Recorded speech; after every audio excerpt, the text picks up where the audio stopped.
I called to order the meeting of the Police Pension and Relief Fund. The media has been duly notified, and I just want to make sure everybody's aware that this meeting is being recorded for posting on the website for the benefit of members. We'll dispense with calling of the roll, like everybody's present. And first order on the agenda is report from our financial consultant. Thank you. Good morning. Good morning. Good morning. In front of you, you have the July report. As customary, we'll go over the numbers and what transpired in the market for the month of July, and then bring you up to date from where we were as of the close of last night.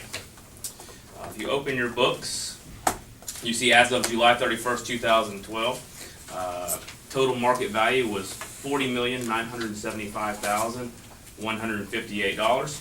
Add in a little bit of accrued income, that puts you at $41,003,240. As you can see, performance-wise for the portfolio was positive for the month of July. Coming out of kind of what was a difficult second quarter, it's still nice to have some momentum coming into July, and we've carried that momentum so far into August. For the month, the portfolio was up just shy of 1%, to be 93 basis points to be exact. Looking in the composition of the portfolio there, excuse me, you can see by index comparisons, you really had a nice kind of robust returns coming from a lot of asset classes. Your Wilshire 5000 was positive for the month. S&P and Dow were also up. Internationally had a little bit of a recovery.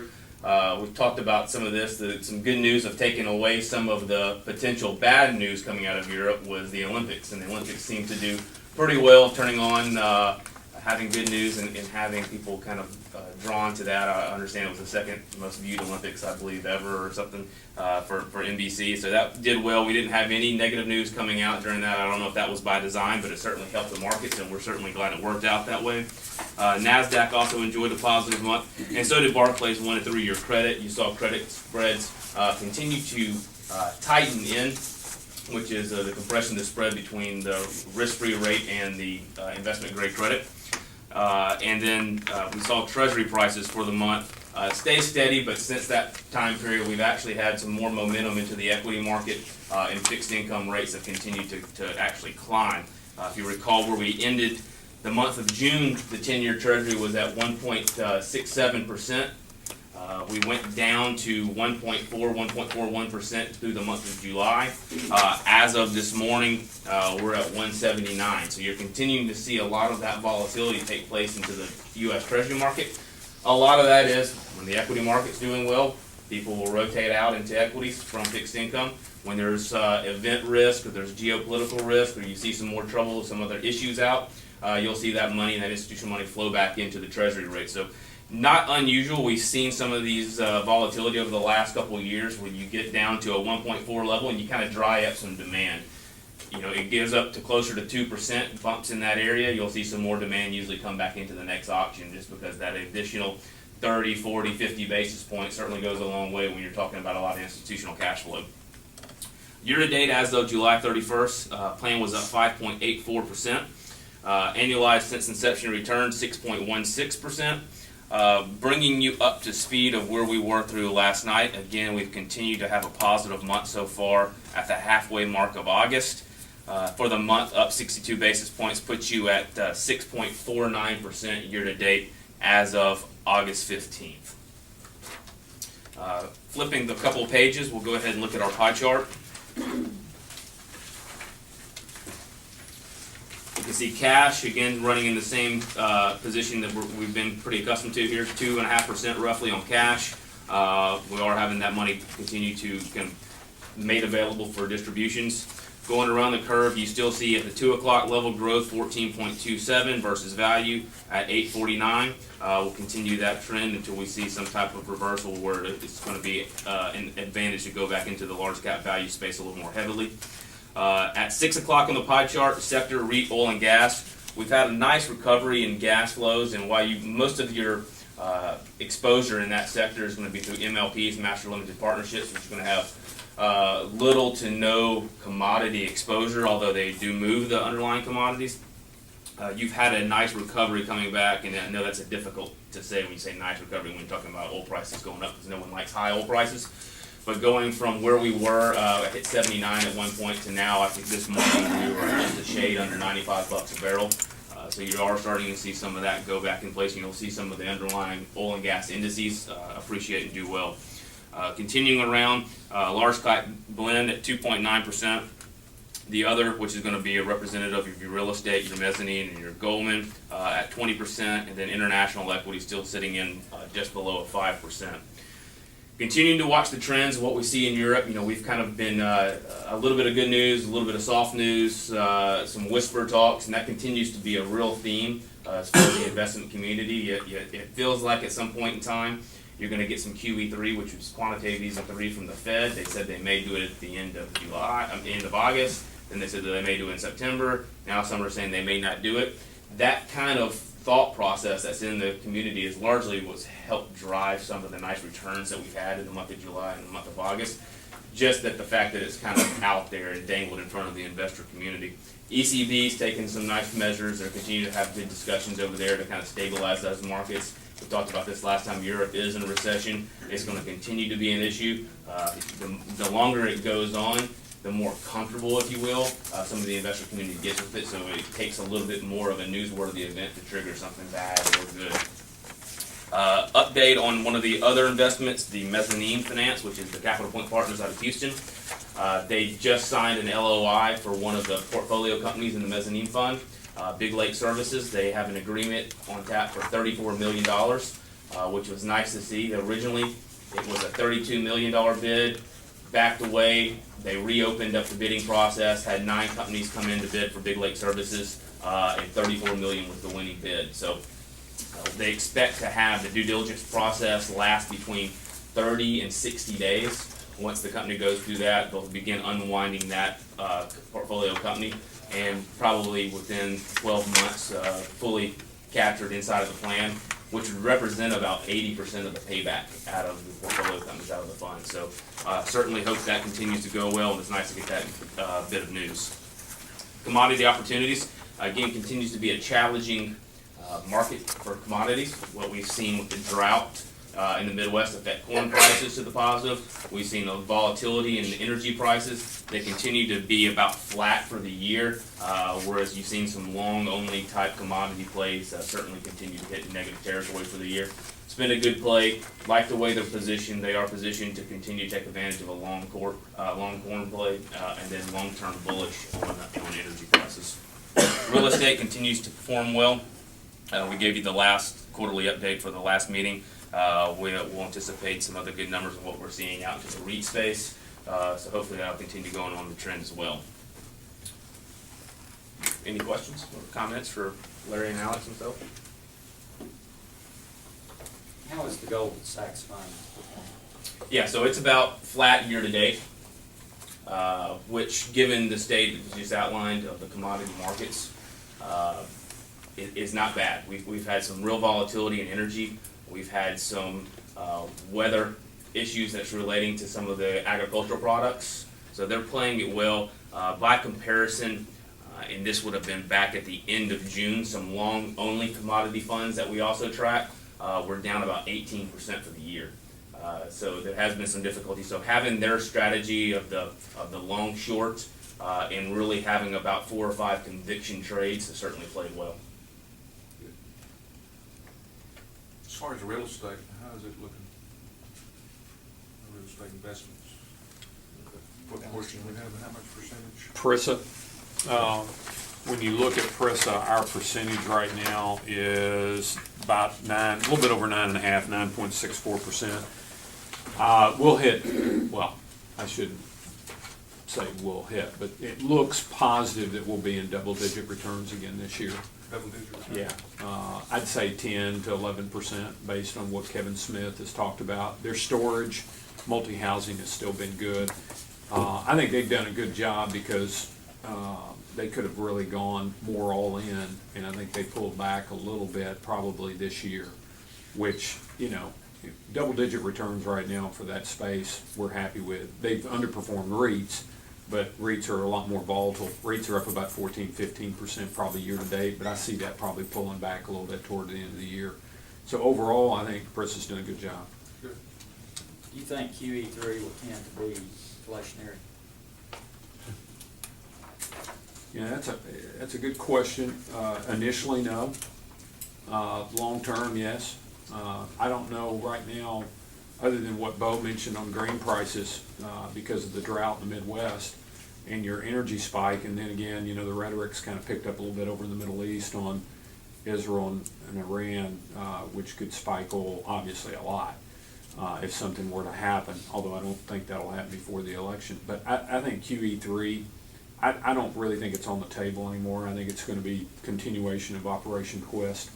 I don't think Bernanke's going to do anything, especially before the election. We've got the Jackson Hole discussion, Labor Day weekend. We've got the Fed meeting the 12th and 13th of September. I think it'll be more of the same language that we've been getting, and he'll stay away from that. I don't think the news really domestically is bad enough for QE3 at this point in time. This may not be a question for you guys as much so, or maybe so, as much so as the staff, but I noticed here the drop balance, there's a point I want to make from, is roughly 21.2, which if you could help me out with what it was this time last month, it was over 22, wasn't it? Yeah, Bo's got the number, and then I think Sarah's office just gave me a note. We've got about another 415,000 coming out in drop, which is probably not reflected in this balance, I don't think. So you got enough money in the checking account to cover that, but we'll need to raise some more funds for September. So you probably got another 400 off this. So But what was the number last? $22,109,113. So Yeah, I was gonna say, in the financial report, 8B, it shows it was 870,893 in drop benefits paid out during the month of July. okay, so 800,000 plus an additional 4 coming out. Roughly 1.2 million that has come out of drop in the last, within a 30 to 45 day period. Point B is this, that of and within itself, because of the need members have for funding their drop money. And that's, of course, as you know, a number of things, as well as their ability to roll tax-free over into other funds, which may be annuities, which annuities are for some people, a good thing for some people. My point is, and I want to make this point for the record, we've seen over $1 million come out in 30 days. It does dwindle down and will dwindle down in itself. So when people say that or assume that drop is just going to grow, that just doesn't seem to be correct historically, because everyone is topped out in it, and it will in fact start going down, which is not necessarily a bad thing.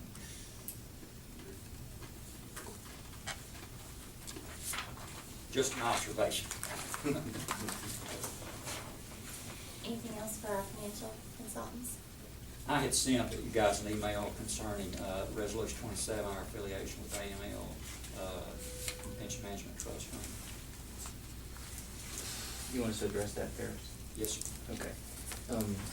Yes, you did send us that email, and just by way of background, when the PMT was formed, it was a concept, and we thought that we could do a good job by going out and helping these older police and fire pension funds with their management and to reduce their fees.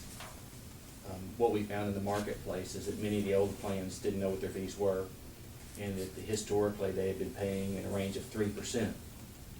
The PRB had was aware of this, and Rule 4 was implemented, which basically outlined that it was important for funds of a certain size to reach out and get professional investment advisory and to understand what their fee structures were. And we also set some parameters on what those fees should be.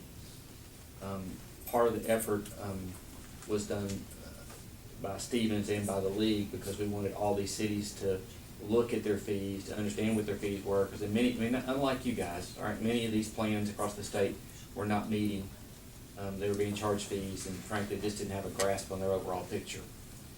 So in our effort, we went out, and on average, I would say our all-in fee for all plans is maybe 1%. Okay, so if you think about that, that's 1/3 of what these guys were paying. Now, they didn't really see it because it was coming out in the form of fees or it was coming out out of their performance. And so the league was helpful. We thought that it would be important so it wouldn't just be just Stevens going out competing like we were Merrill Lynch or another competitor in the marketplace. That it'd really be important for there to be a body who had oversight and some accountability on an independent level.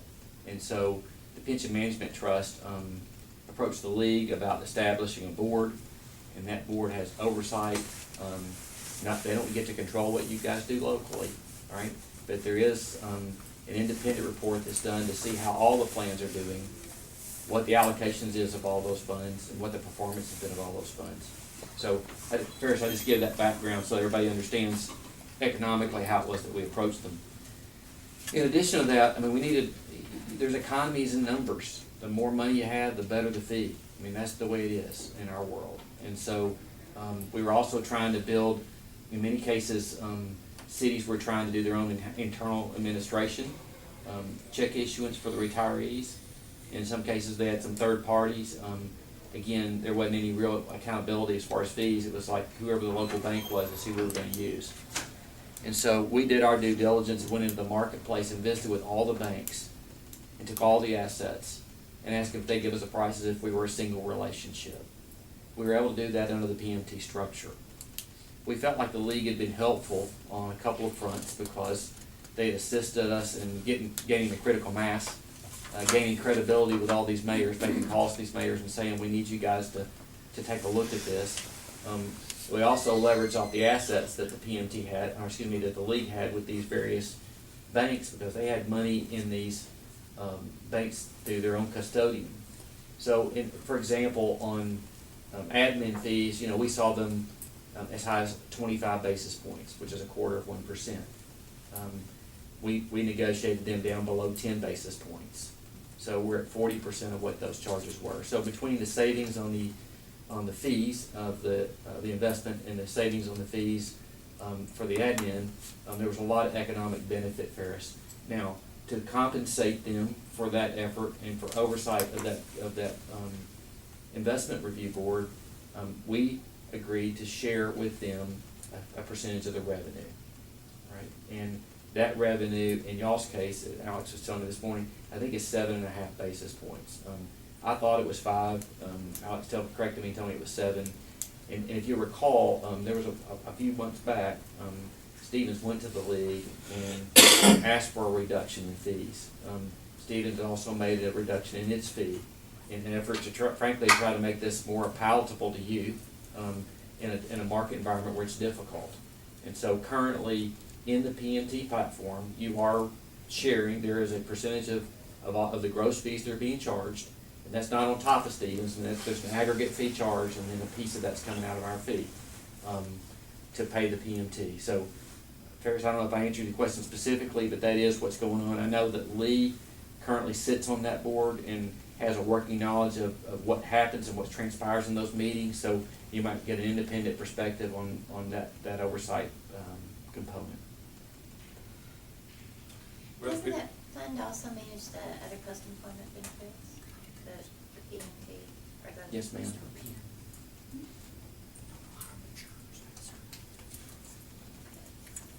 Okay, what was the actual question? What was I think Ferris had asked if we would bring some clarity on what the fee was that was being charged, on what revenue stream was being paid to the league. Is that what was being asked, Ferris? I don't have a request in front of me, but I think that's what it was. Well, first of all, 2 issues. The reason I had asked them was because of Resolution 27. We hadn't discussed that. I know that our members know some about that. I don't know if you want to cover that aspect of it or not, but we can come back to it. But generally speaking, municipal league, Arkansas Municipal League, okay, produced Resolution 27, which basically, correct me if I'm wrong, basically is what they are proposing to submit at the legislature, okay? deals specifically with lot fee. I think there's an accompanying resolution with it. As a result of that, without getting into the dynamics of 27, what it does in effect would significantly reduce lot fee member benefits, who of course are our fellow police officers. It done it under the premise of this money can be used to benefit old funds. First of all, when they did that, they pitted one group of police officers against the other, okay? I mean, actually, Little Rock against Little Rock and other municipalities against other municipalities. And they done it, not that it would have made a difference, but they done it without with no requirement that any revenues even be used for old funds. It just simply goes to cities, okay? So it's, I think, to a vast majority of police, in fact, I don't think I know, because I just got back from the municipal league convention, even local police officers who are like us in old funds are extremely upset over this. I mean, they don't want anything to do with it. You know, we don't need money from other police officers. And to take away from their pension funds, which quite frankly are not lucrative pension funds. So my first question was, you know, darn it, here we are paying the municipal league through the PMT 7.5 basis points. Everybody here, that's simply 7.5% of 1%. And I would ask, and I don't know, I have no idea, but I would ask, in dollars and cents, what does that was it 7.5? It's $7,400 a quarter. Okay, how much? $7,400 a quarter, last quarter. Okay. That's based on a percentage of assets under management, Ferris. So roughly $30,000 a year that this fund is paid the PMT. So, first of all, the reason I had emailed you guys was so that you could sort of do what you've done, and that's explain the potential benefits as you may see them. And what I heard was basically that for, and again, I'm trying to Paraphrase. older funds without sophisticated, as you all are, managers, consultants. Those funds that do not have those resources, that would clearly probably be a tremendous advantage. Now, for the larger funds like Little Rock, Texarkana, maybe some more, who are members of the PMT, isn't it really questionable what benefits larger funds with professional management really does get for that $30,000 a year? Well, Ferris, I'm not sure you get the fee. Well, I'd say the benefit is not as great. That's how I would say it. I will tell you, this plan's benefited from the PMT structure, pricing structure that's been provided. And I do think that the critical mass in aggregate, everybody was the beneficiary. Now, what percentage of benefit did Little Rock benefit versus Benton, for example? Maybe it's not a fair example, but because they're a much smaller plan, but there's some incremental benefit, Ferris. I don't know. I could probably go back and do the math and try to figure out, you know, what you might be able to get on your own. But I will tell you that I don't have to do the math. I can't tell you off the top of my head. Yeah, there's a little bit, I think, of a separation between Little Rock's plan and Texarkana, because Texarkana still uses an outside custodian. So we were able to take all of our assets and save some money from an outside custodian. Once you took the custodian and the administration internally, Sarah, then probably that savings, a little bit of that went out the window for the city of Little Rock. Now, non-uniform still uses outside custodianship, but Texarkana, yeah, they're probably saving 15 to 20 basis points on a custodianship. You were at one time, probably, once we put everything together. But since you took it in-house, and I'm not saying, Sarah, that it's not costly from an internal standpoint, because you've got people here that work very hard to do that. But it's not hard dollar cost that you see every quarter or every month. But for a lot of the plans that we were able to bundle all those assets up, yeah, it is a savings for a lot of those plans. Let me just ask one other question, and then I'll just simply make a comment. Are there any of our investments here listed that we are not a large enough fund to be an absent of PMT? Yeah. Now, let me just say, if, this is just me, as a board member speaking, it is extremely distasteful to me what they're doing. Extremely, and I hope it passes on, not that they don't already know. But it is it's disappointing is what it is. It's distasteful to probably all of us at the table. And if they move forward with Resolution 27, okay, it's going to be my personal opinion to get out of the PMT, because it is that distasteful and damaging to other municipal police officers, even our own, okay, with absolutely no benefit to us, not that that would matter anyway. So I hope they, over at the league, understand that. Has this been communicated to them? Huh? I mean, have these concerns been communicated to them? Yes, I hadn't communicated them directly. Lee is a member of the PMT. I think he has to some extent. He can address that himself. It has been communicated. They are aware of it, I'm sure. The approach normally to express concern over potential legislation, just in the same way that we would pass resolutions to support things that we want to add strength to a municipal league position moving forward, would it not be appropriate to maybe draft resolution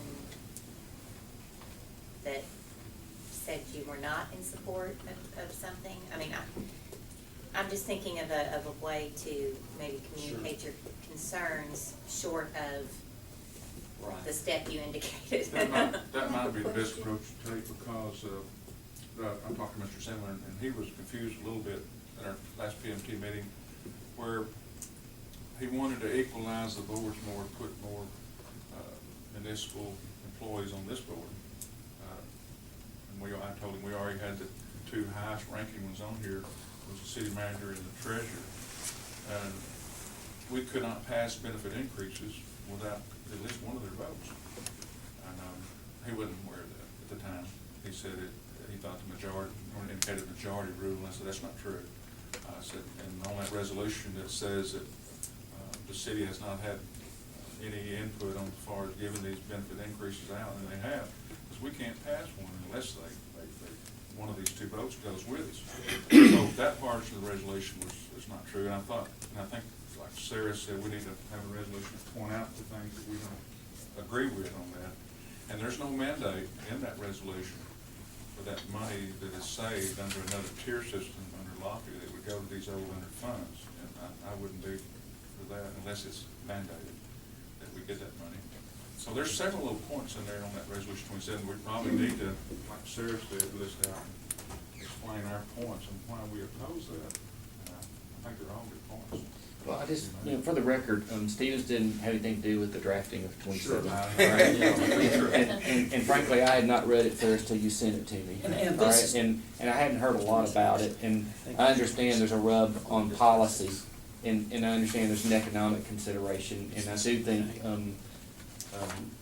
communication between you guys is good, but to say that Stevens is gonna be able to change whatever that outcome is would be wrong. I mean, somebody's not gonna be happy probably at the end of the day, either the guys that proposed or the guys that didn't like the proposal, but I just wanted to make clarity for the record. I know you guys look at us for guidance, but we didn't do this one. Director Adcock? I've got two things. First of all, Ferris, when you say Little Rock, this Facebook of Little Rock, was you referring to this pension board, or are you referring to the police department in Little Rock, or what Little Rock are you referring to? What I was referring to is that the Little Rock Police Department has members both in our fund, the old local fund, and quite frankly, considerably more members in the Lofty Fund. And the AML Resolution 27 is designed to reduce benefits for those members in lawful. For new members, Okay. right, for future Well, members? no, or- no, the way it's written up is that it can very, very well apply to existing members also. David Clark will be in the meeting this afternoon, and he's certainly prepared to address that, I think. But yes, it can certainly apply the way it's so loosely written.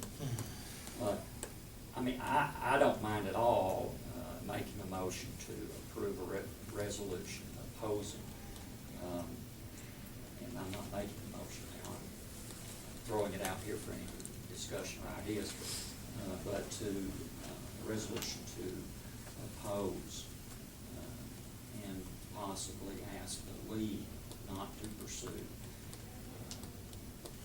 their resolution 27 and cut benefits to lawful members. And I'm just throwing this out, because you're obviously well-versed on Resolution 27, I'm not. And I would prefer to kind of hear the discussion this afternoon before asking for, something to be drafted. Okay, could we then? My second point was we have Odis Wilson, who is the legislative person from the city. And I think if we want to send a message to the municipal league, that might be the person we want to take the message. So then it's coming from the whole board and from the whole city of Little Rock, which might have a little more impact. So we may want to talk to Odis and find out exactly what he knows about 27, and let him understand where the members of this board is in opposition to it. Would it be fair to say that I could put him on the agenda for next month, and maybe Odis could come to our meeting I think that would next be a month, good and idea. that way he could be on it and tell us exactly what he thinks. Well, And then the second part, I would like for Bev to have the city attorney also look at 27 and give us an opinion of it, as Sarah can look at it and give us a financial opinion of it, so that we've brought in all parts, so that whenever this board goes forward, they go forward with the backing of the whole city of Little Rock. And that's fine, as long as we don't get lost in the bureaucracy of all of that. Now, Roger, Resolution 27 is pretty simple, forthright, and so forth. And Roger, of course, is very familiar, I would imagine, with Resolution 27. It's not complex. Does he have a And also, keep this in mind, that Resolution 27 is designed to take benefits or money away from lottery members and give it to cities. So please understand, there's the motivations that can Right. be. All the copies you need. By the way, the resolution number on the original resolution is 26. 26, I'm Okay, sorry. that's what I was gonna say. Okay. I've asked that we get copies of it for all the members. Good. And just, we can table this discussion for next month, if we could, Lee, get that on the agenda so that we can further discuss it. But it's fine, that's a good idea, Director, to get others involved to review it. Is there anything else from our financial consultants? We kind of strayed a little bit from our. Well, I thought they were through. Well, yeah. We're finished when you are. Tell us when. Any other questions? All right, thanks for having us. Thank you, guys. Thank you. Okay, the next item on the agenda is approval of the July minutes. And, and I apologize, but before we entertain a motion, well, I guess, I don't know how we do it. I did have a slight amendment on page 4 of 7. Well, everybody else is trying to And make it's, it. line 172 is where it begins, and, right. And I've got it written here that I'll hand to you, but it says, as it currently reads, is a little bit inaccurate. So it says, Ms. Linehan said that under current governmental accounting standards board, GASB law, and it's actually statement number 67. Cities would now have to report their lot fee underfunded liabilities. It's their share of any unfunded lot fee liability. Therefore, when closed local plans consolidate with lot fee, the unfunded liability will have to be reported. And then GASB is effective for financial statements beginning after June 15, 2013. So tried to clarify that statement a little bit, the Okay. wording, I I will mean, change and that to amend the minutes. yeah, and I've got it here that I can hand it to you so you can. Okay. So if I'd entertain a motion to, approve the minutes as amended, if anybody. Second. Well, I didn't make it, I was asking for a motion, so you wanna make the motion? Yes, I make Okay. the motion that we approve the minutes. Okay. And all in favor? Aye. Opposed? Okay. Next item on the agenda is the report from the city attorney, and I want to introduce Beth Carpenter to our group.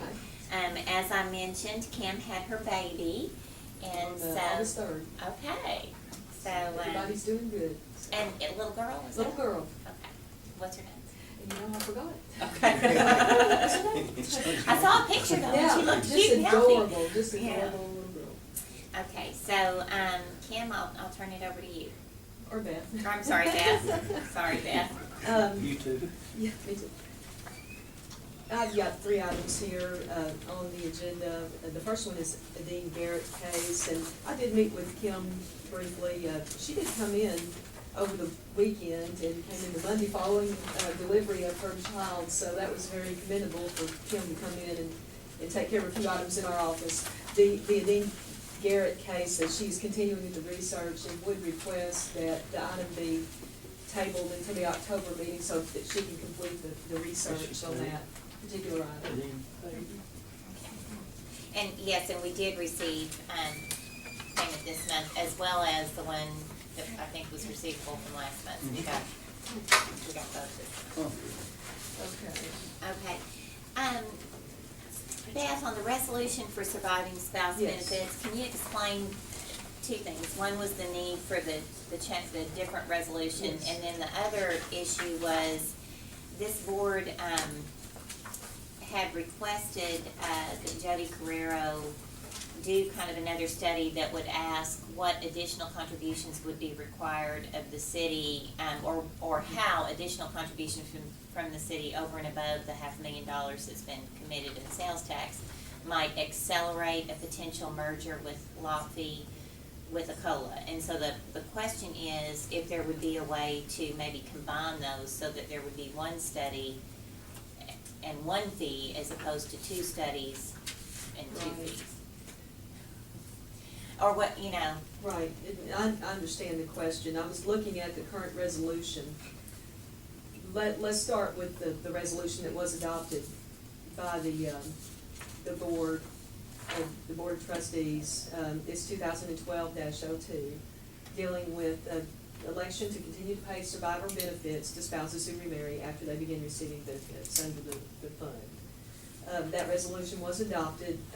There's not a date on this, but was that back in May? Tom thought it was in May. It was in Yes. May. So we have this. The next step for this particular resolution would be first to obtain the signatures of all trustees that voted in favor of the resolution. I don't know what the vote was. Did you all? I think it was unanimous, wasn't it? Unanimous. But I guess it was the issue that only Lee and Bruce signed. Is Right, that was okay. the issue that Mr. Clark had, that all of the trustees had to sign the resolution that was adopted at that point in time. Okay. And I have a copy actually, another original that could be signed at this point. Okay. The next step would be for this particular resolution to go ahead and have the PRB conduct the evaluation, the actuarial study that's required under the statute. Now you're asking, could this board adopt one resolution to include both studies? Well, and I'm not sure if we really have to adopt another resolution because we had already asked Jody Carrero to do the other study. And it didn't necessarily have to go through the PRB. It was direct with Jody. So it might just be us asking Jody if it can all be done for one fee as opposed to changing anything that That goes to would the be PRB. my recommendation, because here, there was action back in May from this board. Okay. And the action was taken on this particular matter, and I would just be concerned that would. So the only issue is would getting there all the be some- signatures. Right, and would there be some confusion if we tried to combine the Okay. two? Okay. So, then it sounds like we don't really need to take further action other than signing Other the than existing signing, resolution. other than signing the resolution, and he just, Mr. Clark just requested that we provide him with the replacement resolution with the signatures on the resolution, and I did print out a copy of the resolution. And we can just Okay. pass it for the signatures. Okay, then the only other thing is just to make sure everybody's aware that there will be a $2,500 fee associated with the study. Does it matter who's on the current board to do this when this was back in May? Initially done? One of the Go ahead and things re-vote, that's re-bring it up. Another thing that's required would be the minutes from that meeting would have to be certified by the chair, reflecting the vote at that time, and who voted in favor, which it would, if it was unanimous, it would be the unanimous vote of the members that voted in favor of the resolution, 2012-02. Okay, well, since you've got a clean one here, is it possible then, since we did have different membership at that time, that we go ahead and just vote again? Well, I mean, I don't know, I'm asking. So there just were we- different members at that Well, time? we did have a Yeah, okay, change okay. in 2 of our board members. Since it wasn't Here is dead. the minutes from the June meeting. Oh, was it June? Is it Oh, June? when did y'all take? Look, she says May. May? In June.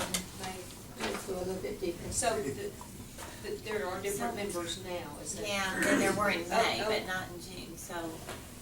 And this vote happened in James, June? when did, I don't know, we're checking to see. Okay. So when was it? Right, so they were members, so is it on this one or is it on the May? Oh, that was. This is current review. Yeah, but we're looking to see.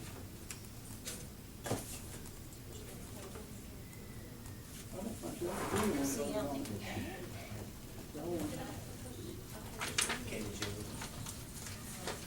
Yeah, resolution 2012-02 is the resolution that addresses this point, and I have a copy of it over here. Of the actual resolution that was, Do you have the May minutes available? They should be in here. that was signed by, where it says the chair. Looking for. Can I suggest something That's- maybe? Uh, That is August. This, this gets kind of convoluted. I think what we started off simply doing, Okay, that might be quicker. well, first of all, for 10 years or more, we have been allowing the widows of retired members who pass away, who retired after they, or who married after they retired. It only applies to members who married after they retired. Used to, it was 10 years that they had to be married before their surviving spouse would qualify for benefits. We changed that by vote of the board to reduce that from 10 years to 5 years. And we thought that, we knew that that had to be included in a resolution because it could be construed to be an expense to the fund, and probably is, and obviously is an expense to the fund. So we thought that was included in one of our previous benefit increase resolutions. Now, we're finding that possibly it wasn't, okay? So that's one issue we've got out there now, And right? I think that we did locate that particular resolution. So we are good on that.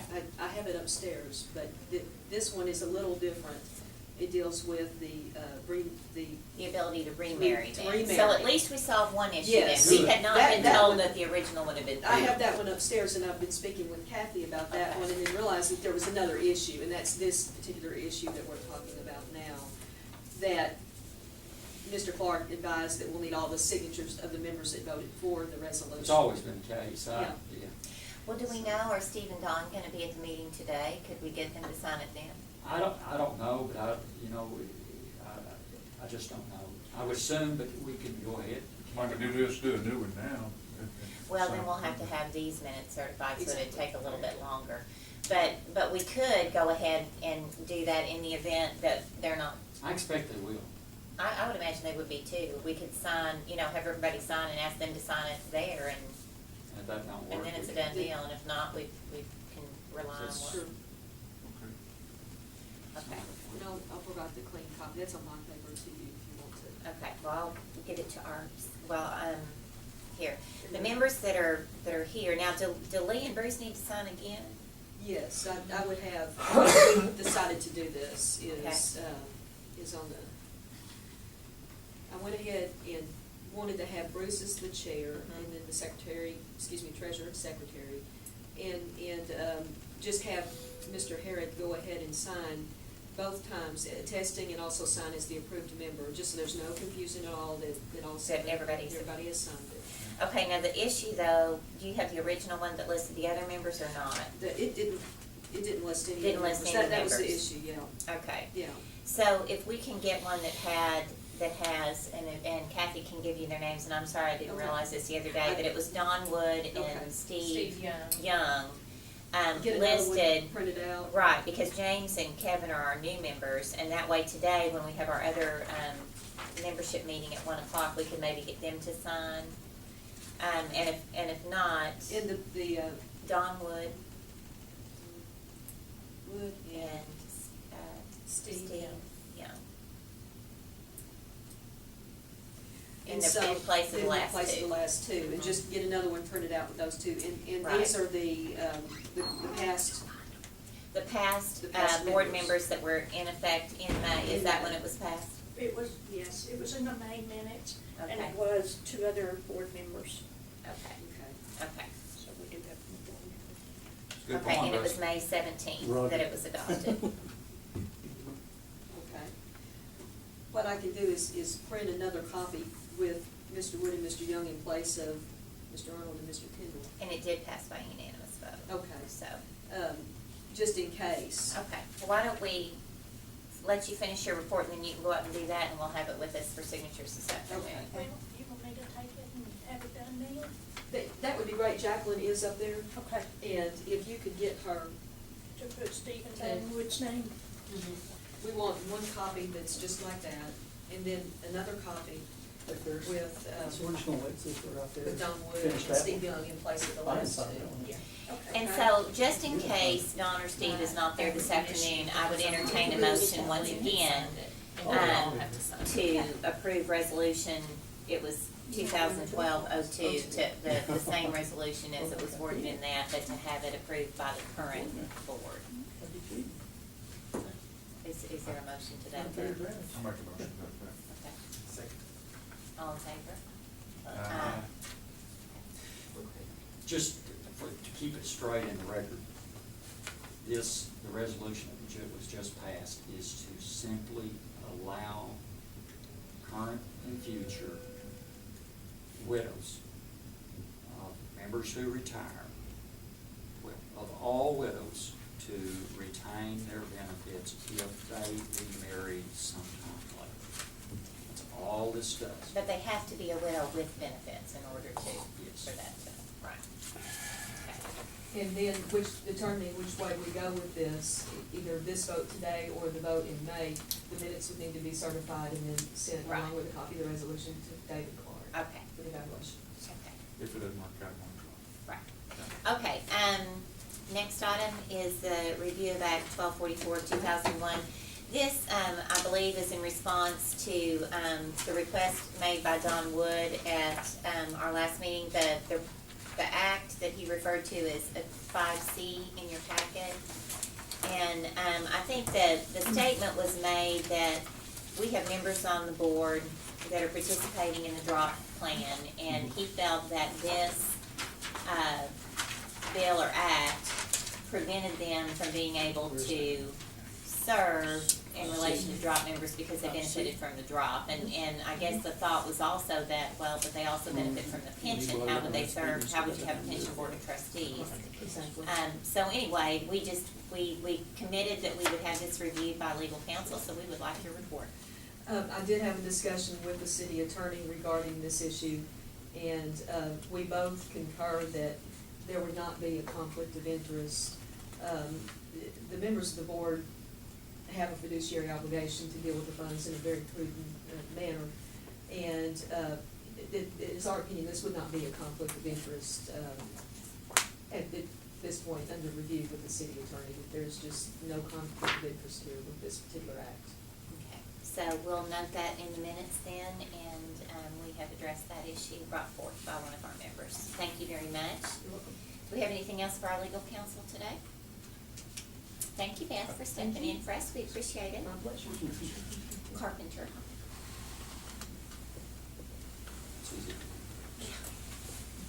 Okay, Roger. Yes, ma'am. We've already debated your one issue, so. Well, I had actually planned to visit about that this morning. That was the one thing that I had intended to talk to you all about. And we can talk more about it if you choose, but first, I just want to review. Last month, I mentioned to you a couple of things that, in terms of potential legislation, could be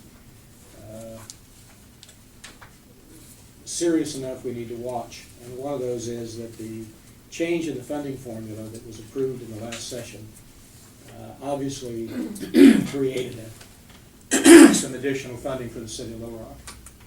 The objective of that legislation was to be more uniform in how the premium taxes were distributed. And there are a few communities that have objected to that because it reduced their funding as opposed to increasing it. Those particular entities seem to be cities that were getting more than their base benefits covered, that had done benefit increases, and in essence, premium taxes were subsidizing not just their basic benefit, but also their benefit increases. So they realized a reduction in funding. And we don't know whether they'll complain to a legislator and try to get legislation brought forward to change that again. We hope not. I think we need to oppose any effort to change that formula. It's the best formula we've ever been able to do. There are some smaller municipalities that are going to realize an increase in their costs. It's going to escalate at a rate of 1% a year until everybody's on a level playing field. And that could take a few years, as Jody, I think, has probably told you, and I have. So those cities don't necessarily like the fact that there's an increase in cost.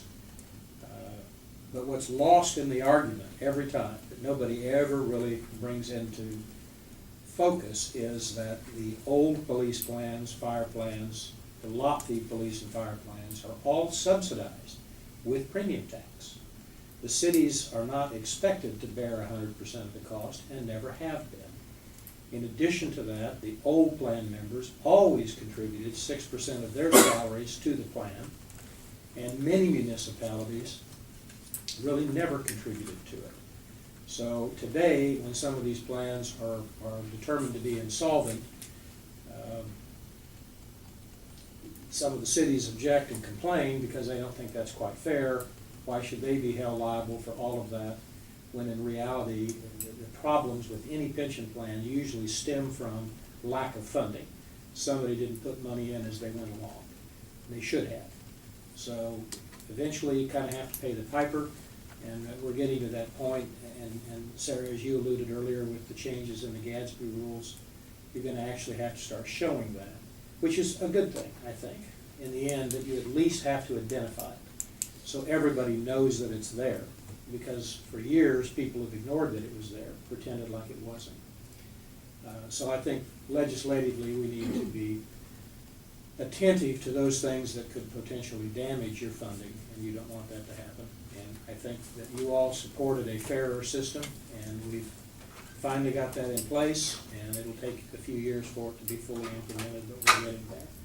In the process of doing that, we also set the old plans up to receive more of the premium tax monies that had been left on the table in the past, that ended up going back into the general revenues of the state, so to speak.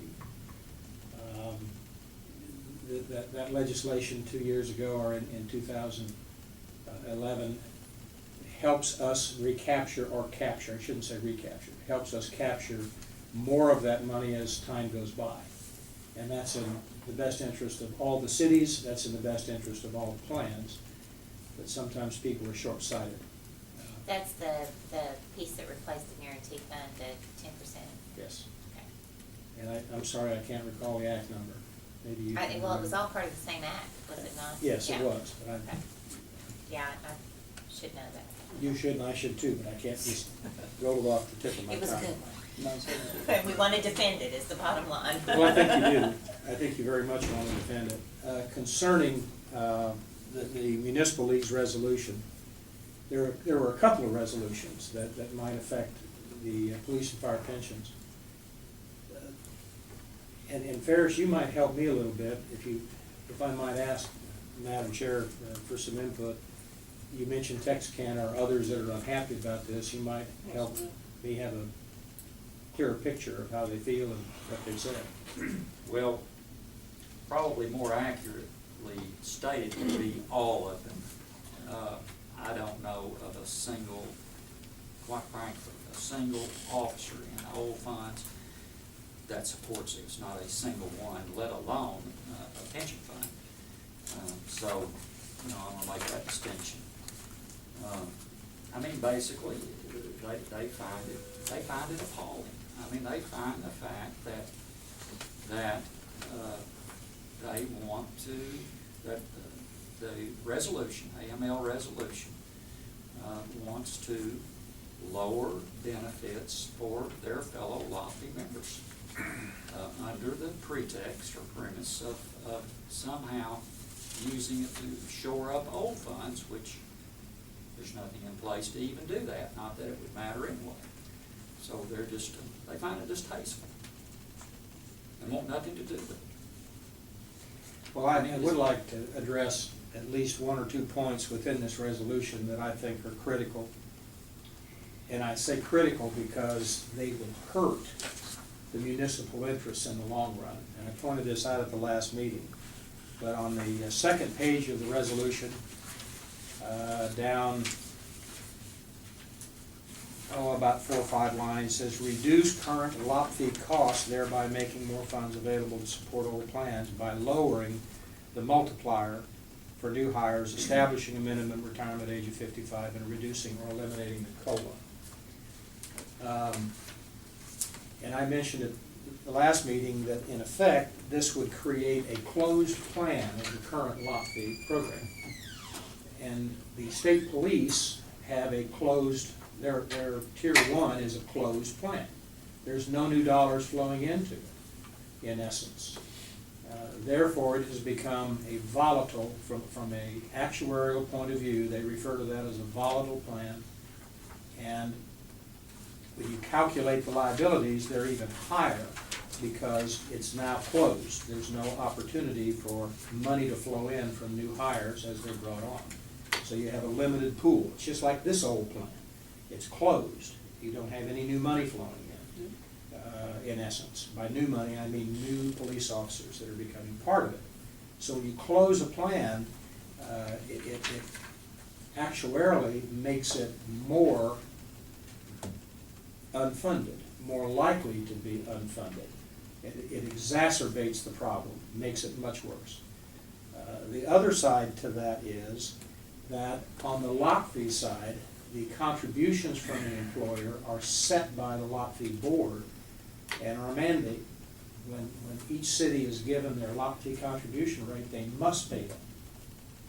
It's not optional. Whereas the old plan contribution rate is recommended only, and there is no mandate that cities have to pay. So if you were to take funding away from lot fee and the cost rose because it's a closed plan, the cities then will be faced with a larger bill on their part as to what they'll have to pay in. It won't reduce their funding. It might effectively reduce benefits, but it's not going to reduce their cost to support lot fee. And I think in most cases, in most cities, there's a lot more members, police officers, firefighters, in lot fee today than there are old plan members, because old plan members are expiring. They're dying off over time. So this is a poor proposal. Yes, ma'am? The piece right under the part that is objectionable, that authorizes by constitutional amendment more millage rate for police and fire pensions with voter approval. I mean, aren't there pieces of this that we might be interested in supporting? If you go back to the top of that page, these two are related, but they wrote it into the resolution in a way where they weren't clear. Go to the top of that page, what's it say? Cities may seek voter approval for full existing 1 mil authority, passage of proposed amendment, constitutional amendment number 2 in November of 2012. So, you understand what they're saying? No. I didn't think you would. I mean, we already have the 1 mil. Yes. I thought what we're asking for in this is an additional millage. In- Right now, by constitution, we're limited to the 1 mil. Okay, what you're asking for in November with amendment number 2, Oh, okay. and that's what they're alluding to, or trying to allude to, is that cities would be allowed to bond their unfunded pension plan debt. You Right, but as currently- opposed to that, I mean, Currently can't. and I understand, you know, that that's something that we want to get behind, but the concern would be, again, if you bond something, you've got to have some kind of a revenue source to repay those bonds. Yes.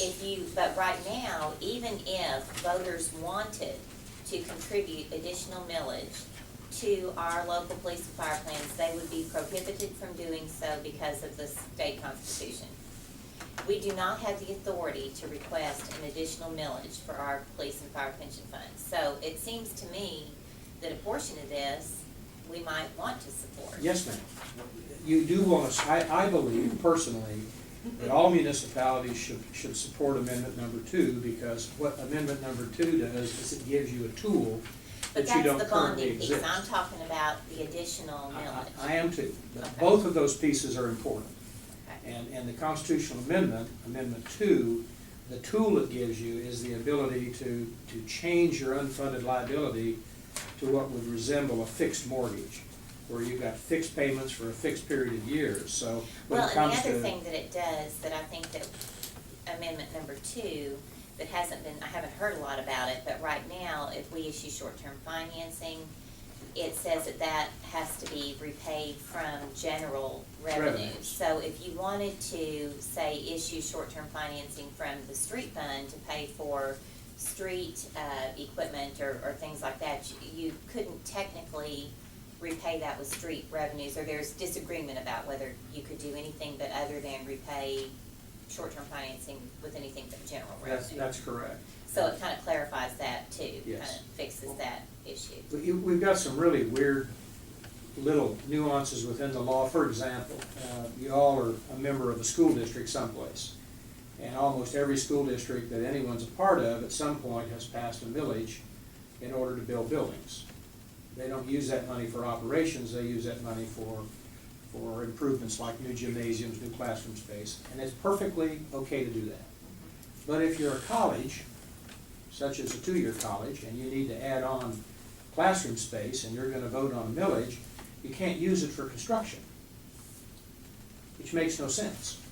So there's all these little nuances that don't pop up until somebody needs to look at utilizing a form of financing to So that's accomplish rolled what they into need. number 2 too? I don't know that that one is in there, I don't really think it is. But anyway, we do have problems with funding, and Okay. the one part of this that is positive is, yeah, you do need to support, I think, Amendment 2. It still requires voter approval, it still makes it permissive at the local level. You can't just automatically do it, you've got to go to the local voters and ask them. Well, and I guess all support. I'm saying is, we maybe don't want to throw the baby out with the bathwater. I mean, there may be parts of this resolution that if we were to recommend I would, amendments to it. but, if they want to support Constitutional Amendment number 2, they need a resolution to do that, and Well, but that I'm also alone- talking about the paragraph down below And not roll the it in. objectional one that says, that would support the ability to issue additional millage. I think the onerous parts of this are such that it's hard to break it apart in terms of what part you support, what parts you don't support. And I would predict that police and firemen generally see this as a threat to the funding of their plan. And that's what has caused all these problems in the first place, is inadequate funding. And now for municipalities to suggest they shouldn't have to bear the burden by themselves, these people are their former employees or current employees. They have an obligation to those people. And I find it interesting It doesn't apply to Little Rock, but it's even suggested in here that the COLA be eliminated.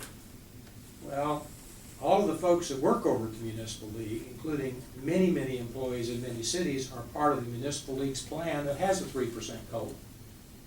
But they don't want fire and policemen to have a COLA? I mean, that's a conflict within itself. Can you imagine having one set of employees that have a COLA and the other set don't? So, And Roger, listen, Lee made the point earlier, and it's a very good point. It's just laden with inaccuracies.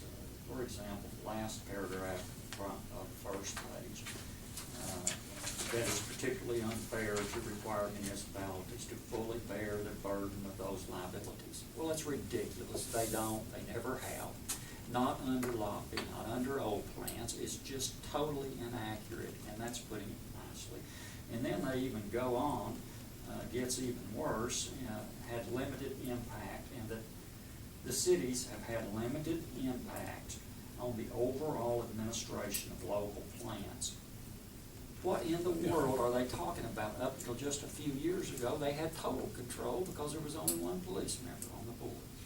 And now, like Lee pointed out, and it's absolutely right, is that nothing can be passed without the city vote that adds to the benefit level of the fund. So, you know, I mean, it's just. There are just 3 points I'd like to make on that I kind of disagree with. They talk about changing the composition of the board, which I'm not for that at all. Because like I pointed out there, we can't pass any benefit increase without the city. Is that in this one? yes. Where does it say that it would change the composition? And Second page. And then it's also got in there, that we should reduce benefits. Now that can be done with changing the composition of the board, and I wouldn't be for that at all. And the money they're saving under the LAFI plan, they say that they could use it towards the old funds, and there's no mandate to do that. So there's a lot of work that needs to be done on that, and I think we can get our points out. Maybe the next meeting, we can get something drafted together to give to them and explain to them on why we do not agree with that, and see if they're willing to change those. And who did you say was gonna be present this afternoon? Did you say David was gonna be present to address Yeah. that? Okay. But that's the 3 I points. think he'll be present if we want him to Okay. address it. And we're not, this is not a LAFI board here, Well- we're look after the old members, but those 3 points I made, we're gonna look after these old members. This resolution crosses the line between LAFI, PRB, back and forth 2 or 3 times. In the last little sentence, before the last paragraph there, it says balance of the LAFI and PRB board membership. They want to change that to reflect both employer and employee perspectives. Well, I'll use the LAFI board as an example. There's 7 members on that board. 2 of them are mayors. One of them is a citizen at large that's never been involved with police or fire, not allowed to be. They have to have a neutral perspective. So you have 3 of the 7. 2 are retirees, a retired police officer, retired firefighter. They're not active members. And they don't really have the ability to determine their benefits as such. And you have 2 active members, 1 policeman, 1 fireman. So that board makeup is very balanced, at least in my opinion. The PRB board is similarly structured. You've got mayors on it. You have retired police officers on it, and retired firefighters, and active police officers, and active firefighters. So you get the same kind of board makeup. And why they assume that that's not fair, every other board in the state for any other pension plan is balanced about the same way. And to assume that you need to make the board where it only has employer control is not very balanced. That's the opposite effect. So I don't know how you justify, this has just been a burr under their saddle for some time. And by the way, the LAFI board and the PRB board in general work very well between the municipal interests and the member interests. And they get along well. They don't necessarily fight over much. And I think Ferris and Lee and Rusty can attest to the way the PRB board operates. So Director Adcock, did you have a? Yes, I was thinking, since we're going to have Otis Wilson and Ms. Carpenter and you are going to also bring a report on this, what do you think about inviting at least the chair of the fire pension board? Because if we do something from a city perspective, we need to have them included in it. Is it Bruce? Is it Bruce? But there's, Johnny Reed. Or at least have a representative from their board, so that they can take back to their pension board exactly what this pension board feels like. Okay, and so let's list the people again. We've said ODs, we've asked for our legal to look at the resolution. You. Me, okay, and now Johnny Reed. Okay. And who? Johnny Reed. Johnny Reed. He's, senior member of the fire pension board. REAP? REED. Okay. So there's one other question I had, about the Gatsby rule, what are we talking about the Gatsby? I mean, that's not just Lockheed, that's all pension, Right. all.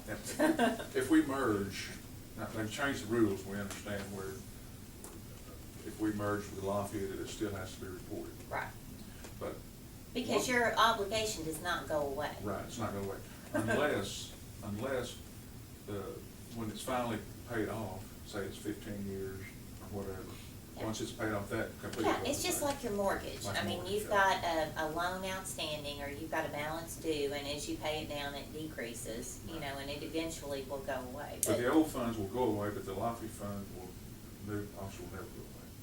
Well, It's 70% funded. well, but, I mean, it goes up and down depending on returns, depending on what they say set the member contribution rate in, depending on whether they increase benefits or decrease benefits, or whatever they do changes that. And so we just have to recognize our share of any pension liability that is unfunded. What is the downsides? Because y'all know more about this than I do, but what is the downside for the city, for the underfunded liability on this fund and lobby fund also? What do you mean, what is the downside? What's the downside to having an underfunded liability? Is your bond lower? Well, yeah, I mean, if you were to look at it's a great concern to me, when you look at the city's, government-wide financial report, we have a negative over $30 million, unassigned fund balance, which means we are overcommitted just for investment in, infrastructure, net of bonded debt, and for committed things like debt service and those liabilities over and above what we have available to pay. Okay, so we have a negative $30 million. So that does affect potentially bond ratings.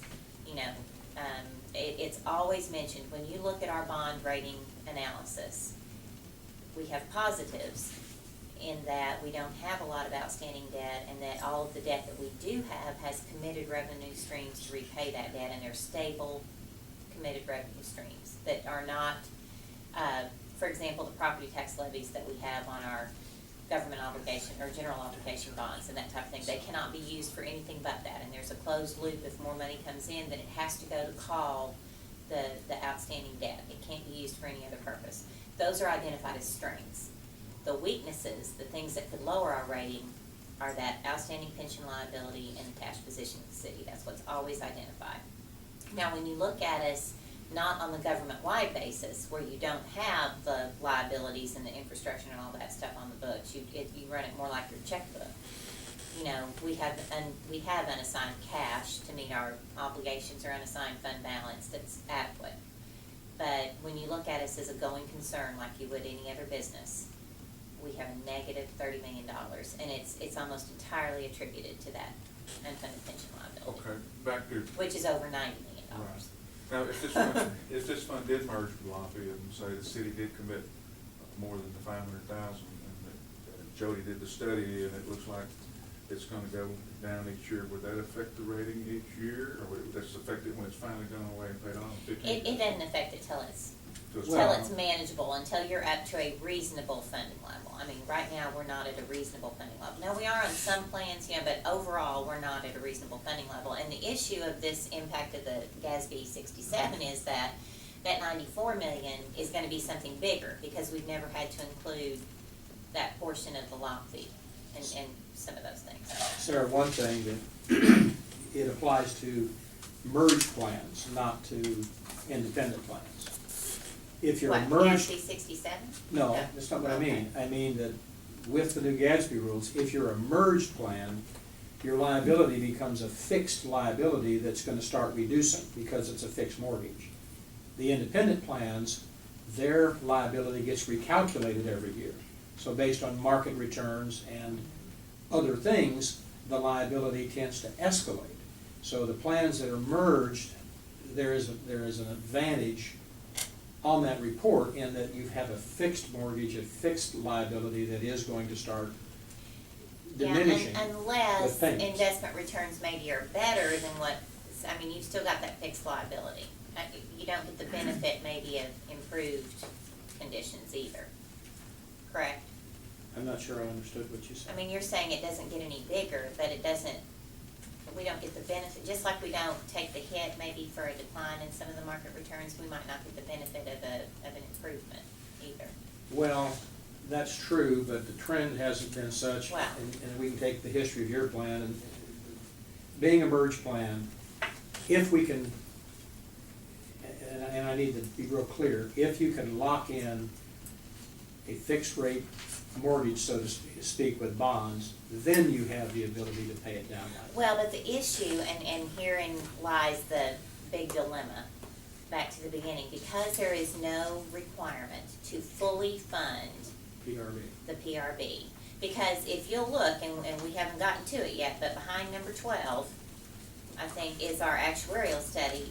We would have had to contribute more than $15 million, I think, this year, To keep it. okay? For just the annual cost. That's amortizing the piece of the unfunded liability plus the current. The actual contributions were about $4.5 million. That included the millage, now, and included an extra contribution by the city, but it did not include yet the $500,000 sales tax, because that hadn't been passed yet. But we are so, I mean, we need more than $10 million more a year right now to meet that annual requirement under the 15-year amortization schedule, according to the, that's the rub. Where do you get that extra $10 million? One other thing I would say, and this is not meant to take a poke at Little Rock by any means, but this city's public safety people, police and fire, are not in Social Security. So if we talk about a burden, the burden has kind of been shifted to these employees that they will not have Social Security, and the only pension they have, the only tool they have for retirement is, in essence, with this resolution being threatened. And naturally, they don't care for that. But when we look at the fairness and the burden and who should have done whatever, whenever, it would have been better had the city funded it all along, but they didn't. And so it's important not to lose sight of. And the other point is, Well, and and I I tried think to too, make that this. there wasn't a really good understanding with the board rule 4 and some of the other things that in the past, as a city manager might vote for a pension increase, it was for the actuaries to determine whether or not it was affordable. Right. Under any criteria that a normal business would have used, they may very well not have been affordable, but under board rule 4, they were allowed. And so that's one of the issues that allowed it to get out of control as well. I mean, there's a whole host of problems associated with where we are. The issue is, we're all committed to trying to get out of that issue right now. I mean, to fund it, to get the plan solvent, which we've taken steps to do. The next step is to try to find a way to merge with the COLA, and we're trying to make that step. But I mean, personally, I think we've belabored this one resolution pretty well today. We're gonna talk about it again this afternoon, and I think we've got, reports coming in at the next meeting, so I would recommend that we move forward. Does anybody object to that? I agree. Okay. Roger, did you have anything else you wanted to bring up for us? No, I don't think so. Okay, thank you. On the report of the funding committee, as I mentioned, and I wanted everybody to see this, I did include just, and it's actually under 12 other business, but I did put the actuarial study in the back, which I think that everybody should look at, because that was step 1, I think, to moving forward with the analysis. If you look at page 10 of that report, we're currently 40.6% funded. 40.6% funded. There is And if you see the actuarially computed employer contribution, that's where it's actually almost 16 million, that 15.9 million, that would have been what the annual contribution should be according to the actuarial study. it's been pointed out to me that there is no major funds fully funded in Laffey, APERS, teachers, state police. All your major funds, none of them are fully funded. That's been explained. No, and many of them were before 2008, before the economic downturn. Many of them were at least in that 80 They to were- 100% range. They were or about 80. Yeah, they were in the 80, and many of them now have dropped to the 70. 40 is dismal, no matter what scenario you look at. But 40 then- is not good.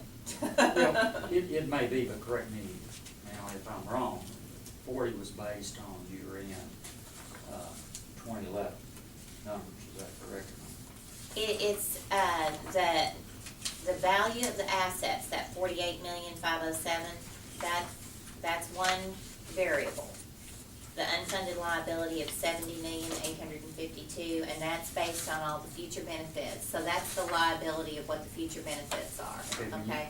So then you compare the assets to that, and you determine what percentage your assets are of that liability. Sarah, my question is, since it's based on 2011 figures, is it failing to calculate in the new funding of roughly $2 million annually from the state as well as the city? No, that's all taken into That account. is. They look at the, yeah, they look at all of And that. how does 40.6 compare to the past? You can look up the row right there. 43. I mean, this plan has never been great. Right. 84 is 19% funded. That was, Starting off, that was 19.4. really bad, yeah. 86, 25. The best it got, it looks like, was in 2001. What page is that on? It's on the same page, Ken. Page 10. That's the second year of Right-hand column. separation, So, Second year of what? when they separated the retirement plan. Now, these asterisks here on the left, starting at 93.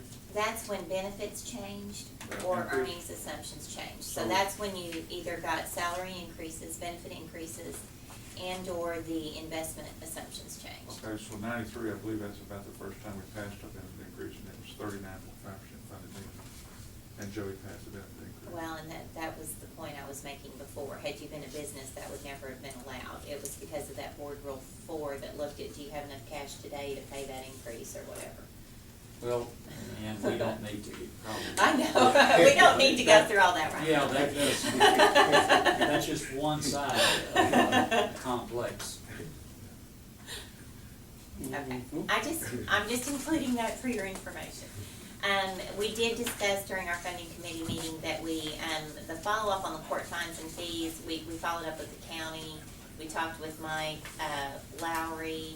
He really did not believe that there was a lot of funding that would be available, over and above what we currently have. I mean, it's all a matter of what the judges do with the, Okay, that's, And people do time served stuff, right.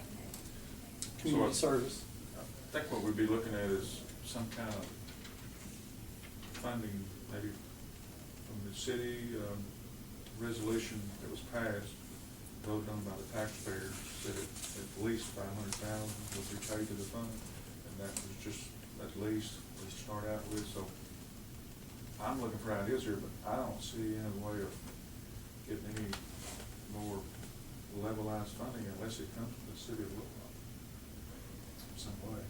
Well, and that's what we're gonna ask So Jody, we what the could, various right. levels would mean. Right. Okay. Where do the parking tickets all go to right now?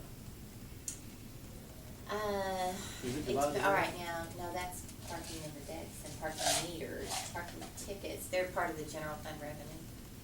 So they support Everything. everything.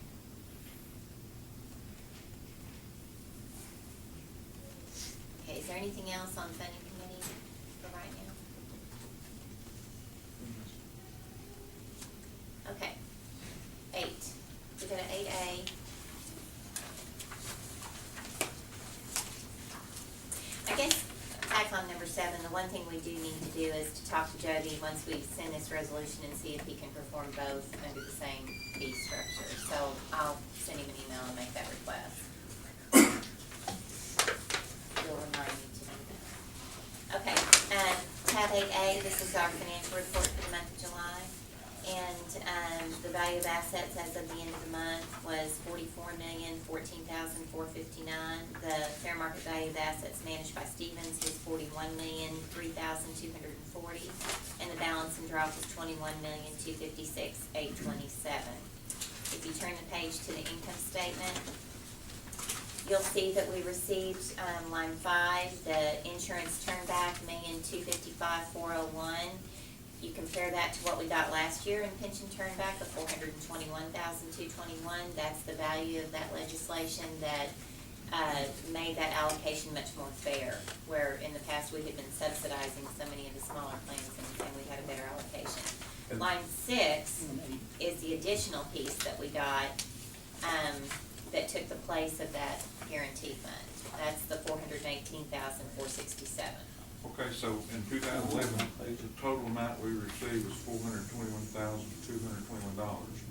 And now, as of this year, which we have received 1.2 million. Yeah, that's the total for the year. This is a one-time deal. Plus 400. Plus 418. So I separated it out so you could see the two pieces. So you're looking at about 1.7 million plus total that we received. Huge. Plus the 500,000 that the city. Yeah, then you look too at the city's contribution, the city sales tax contribution up on line 3. Now, for the month, again, that was $41,667, but year to date, that's added an additional $291,000 to the plan. So you can see how those 3 items have made a huge dent in the in making this fund projected solvent. So you're looking at about 2.2 million total compared to 421,000 last year. Okay, benefits paid out during the month, $593,422, that's on line 16. Year to date, just over almost 4.2 million. Go down and look at your drop benefits paid out. And this, I think, has been discussed quite a bit, but if you look at the year-to-date number in the first column, it was just under 2.5 million. If you look at the year-to-date through the end of July, it's over 3 million already this year in disbursements from drop, with 870,000 coming out in the month of July. 3 million so far this year. Right, in that year-to-date column. So for the month, with all the turnback funds and everything, we had income of $954,000 before investment earnings. Year-to-date, though, that's a loss of 2.6 million, $2,680,000, where benefits have exceeded the revenue. Benefits and drop disbursements have exceeded the revenue coming in. Investment returns for the month, net of the investment manager fees on line 44, were $335,984. Year to date, just under $2.3 million in net income from investment earnings. So for the month, we had a positive return of $1,290,000. Year to date, we're at a net loss of $386,383. For our new board members, could you explain to them that we have to include that drop disbursement in our books? Because it's all part of the asset balance. Part of the asset balance, Yeah. even though it's drop money, it does go on the books as a loss of fund. Right, because it's part of that cash balance that's in the fund. Okay, on the next page, you'll see the non-benefit payments that were made. We had our regular, monthly printing cost, our board member fees, and then we dispersed the amount for the computer for new members and our board lobbyist, and the fee for the website, or not the website, the fee for the June minutes and August supplies. So the total for July was $3,678.47. There were no attorney's fees during the month. So And so that attorney fees are $930 per year Yes. as of the year to date, year to date, compared to significant improvement. last year, 86,000 total. So, that concludes the financial report. I'd entertain a motion to approve that. So moved. But All in favor? Aye. Opposed? Okay, financial report's approved. The next are changes in membership status. We have got, one of our board members is going to be retiring. Could we table September 4th. that? I'm sure in the benefit of the fund, he doesn't want to receive that. Also, Yes. So we have Rusty Watson with an effective date of September 4th, an annual pension of a monthly pension amount of $2,370.03. We have James Alls to remove from Always. Always to remove from the pension fund, date of death of 7/12/2012. We have his widow, Linda, always to add to the pension fund, for a benefit of $2,494.27.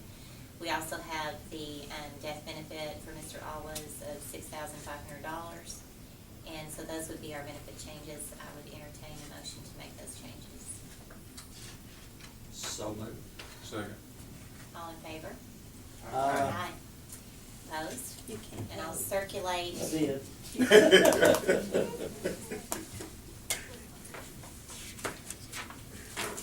Okay, I'm gonna circulate the, I didn't hear you voting. I don't vote on that. Oh, I was wanting you to anyway. I got one question. I don't know if it's appropriate at this point now, we're talking about the death benefit and run. Did we ever get the forms distributed to assign the death benefit to the members, or has that been? I didn't mail them out. I wasn't for sure quite if I needed to mail it to everybody. If y'all want me to, I will. We are hoping to send out new updated forms asking for personal information. And I could send it out at that time, or I can send it out on its own if you all want me to send one out to everybody. so is this just that, they have the option of including people other than the? They can name their beneficiary for that Okay. benefit. Yeah, I mean, I would recommend that we do it when we do the annual update of all the other information, addresses, news, just so you don't have additional postage, but it's whatever y'all. Is it something that you could have available this afternoon for those that are there if they would like to do it? Yeah. Save Or the you mean with postage. the monthly pay? No. Mm-mm. We're wanting to send out, updated information sheets, which is Right, address. but when were phone you, number. when she had said with the next Well, mail that? now, we could send it out with the packet if that's what y'all want me to do, or, Let everybody No, know by yes. email, yeah. or, Kathy, I think we ought to maybe do that in September, and that way we can get that information back and have all changes made before we start doing 1099s and everything. And then they can have update their benefit information for the death benefit, and then we'll make sure we have good addresses and everything for 1099 processing and have time to get all of that updated before year end. Sounds good. Is that acceptable? It's next month. Has the checks gone out yet on the supplement? The checks did go out on the supplements from the state, those have been distributed. Now, on the city one, that's set to go in September, we have met with Abdul, we're working on the upload to set up the vendors, so that's all in progress. We've got vendors all set up, everything, is pretty much, we're in testing mode right now to make sure it's gonna run smooth, and so Well, we'll and be the- ready for September. The plan that we had was that if a member, we were transferring the direct deposit information and all that as well, so if they get their pension benefits direct deposit, that this would also be direct deposited. If they get a paper check, that it would also go by paper check. We've had a couple of requests to alter that, so we're trying to, keep up with everything that people are asking us for. Do we have any We idea did as to- honor the fact that we didn't want to include it in a paycheck. Yes. Correct. Yes. I mean, not commingled with their pay. Now, there are current employees that will have to receive it through payroll, but it would be on a separate check. Because you're not supposed to receive both a check in a 1099 from an employer. But that was one of the questions that actually we wanted to maybe double check, is if we couldn't do that through AP for our still working drop members that would receive this one-time benefit. It's, Beth, what this is resulting from, there was about 460,000, somewhere in that neighborhood, or 406, I can't remember the actual number. But there was an amount that the city agreed to contribute to the fund that was associated with old probation fees back beyond, I think, a 5-year period of the 10% of fines and fees. It should have gone into the fund further back than what the statute of limitations was at the time that we realized we weren't doing it. So that was the cumulative amount. City manager committed to the fund that if the sales tax would pass, that contribution would be made. Later, instead of actually just depositing it as a one-time into the fund, since members knew they would not qualify for any benefit increases under the current funding scenario, they said that it would be, they would appreciate if the city would divide that up and give a one-time local supplement to members. So we approved doing that. It's gonna be a $1,500 amount. It's gonna go out in September. So rather than being paid through the pension fund, because that would require the benefit approval through the PRB, we were making it from the city. So we have to pay it through the city's books, and we're setting everybody up and making it a 1099-able payment, you know, through AP for all the retirees. But for the ones that are still employees, we were thinking we would have to make that payment through payroll. Is it possible to make that through AP as well? It would be it's a taxable income. So the question is whether or not we can make it. I know there are a few employees that say work maybe as, let's say, a yoga instructor, you know, in addition to their regular salaried position, and I think they're considered contract labor in that case and may get a 1099. So I'm not sure. If we can issue them all through AP, it would be nice. If you could, because of my lack of knowledge about this issue, Okay. send a detailed email to me, just setting forth what you just said, and what the question is, and I'll meet with the city attorney, and we can take a look at that. And I think how many members is it? It's maybe, no, that are in drop. That, I mean, that are currently working still. 20, 25. Yeah, it's not a whole lot. Okay, yeah, if you could just send me a little email explaining what that scenario is and where we are now, and then what the question is, and what you think that you might want us to look at, or you know, what the question was at that point. What did you say at the end, that you wanted it to go to the AP? Yeah, we want to pay it through accounts payable as opposed to payroll. Okay, set it out in that manner, Okay. and I can get with Tom and see if he agrees with that assessment. Okay. Okay, just to update on the Epping, Garrett case, she did pay, the payment. And it said, oh, that was back to 2011. So we had already tabled this issue for next month, so I don't think there's any more to discuss on that. So that includes all of mine. Next item on the agenda is James. Well, we've been up and running now for our second month, and we're at about 9,800 hits, which is an increase of about 4,400 from where we were last month. I'm extremely pleased. We're getting a lot more comment, a lot more interaction from the members. One thing I might ask from some of the other board members and anybody here, if you got information that you think might be relevant to the membership, anything that I might need to put on the website, please forward it to me, because what I'm having to do is I'm spending maybe 3 or 4 hours a day just scouring all the news sources and just looking for information to constantly put on there, because what we're wanting to do is the more volume that we can get on this website, the higher we get on Google search, which means if you type in Little Rock Police Pension, right now we moved up to number 2 on the search. We want to be number 1, so I need content. And we're up to about 7 or 8 pages of content right now. If we can get to about 12, that should put us at number 1.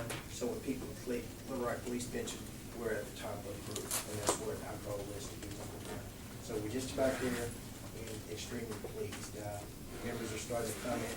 I think initially, a lot of them thought that you had to register, but we've been able to get the information out to them that you can make a comment on registry. So they're participating a lot more. Good. Good job. Yeah, I think it's been a very positive addition.